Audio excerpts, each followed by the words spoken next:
At Christmas dinner, my dad said, "You're a burden. You can't live with us anymore." When I packed up and told him I'd stop paying the bills, my dad, at first I thought I misheard. My mom gave this nervous laugh like maybe he was joking. But he just sat there staring at me, waiting for my reaction. The room went silent. My sister Lily froze, her fork halfway to her mouth. She looked at me with wide eyes like she couldn't believe what she just heard. I swallowed the piece of ham I was chewing and put my fork down. "What?" "You heard me," he said. "You're no longer welcome here. You need to leave." I just sat there, shocked. I'm 23, have a steady job. Could have moved out years ago, but I stayed because they needed me. I paid the electric bill, the internet, groceries most weeks, things they couldn't afford because my dad had been unemployed for years, and my mom only worked part-time. I wasn't a burden, I was the reason the lights were still on in that house. And now, out of nowhere, I was being kicked out like some useless freeloader. Mom finally spoke up. "Maybe we should talk about this later." But Dad interrupted. "No, Ed, this is my house. I make the rules, and I say he's done here." Lily put down her fork. She was only 16, and I could tell she was scared. She stared at her parents like she didn't even recognize them. If they could throw me out so easily, what did that mean for her? I took a deep breath. I wasn't going to argue or beg. If they wanted me out, fine. But they weren't ready for what that really meant. I leaned back in my chair. "All right," I said. My dad sat up straighter like he'd won some imaginary battle. My mom still looked uncomfortable, but she didn't say anything. Maybe she was in shock, or maybe she just didn't care that much. I stood up, grabbed my plate, and carried it to the sink. I didn't want to give them the reaction they wanted. Instead, I looked at Lily, who was still sitting there, tense and confused. I gave her a small nod. She was the only one at that table I still cared about. Dad took a sip of his drink like nothing had happened. Mom went back to picking out her mashed potatoes. Lily kept looking at me like she wanted to say something, but she didn't. I didn't stay to finish dinner, just walked out. I went straight to my room, closed the door, and started packing. I wasn't going to waste time trying to understand why they were doing this.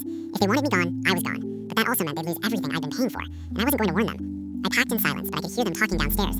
My mom's voice was low and scared. My dad's was firm, like he was trying to convince her of something.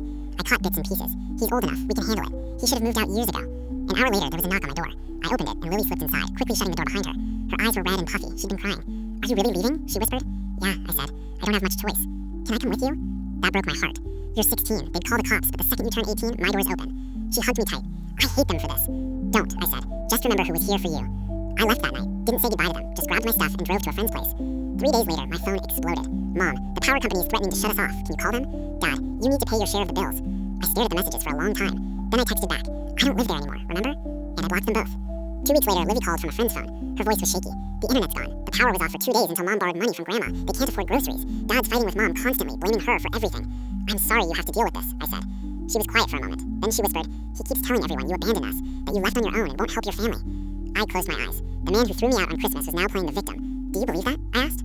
"No," she said immediately. "I was there. I know what he did. And that's all that matters." A month later, my mom showed up at my work. She looked exhausted, desperate. "Please," she said, "your father made a mistake. Come home. We need you." "You needed me before," I said, "when I was paying your bills and putting food on the table. But that wasn't enough, was it?" He was just angry that day. He didn't mean it. He meant it enough to kick me out on Christmas in front of the whole family. And now that you're struggling, suddenly I matter again. She didn't have an answer for that. "Tell Dad if he wants to apologize, he knows where to find me. But I'm not coming back just to be treated like garbage again." She left crying. That was 6 months ago. I haven't heard from them since.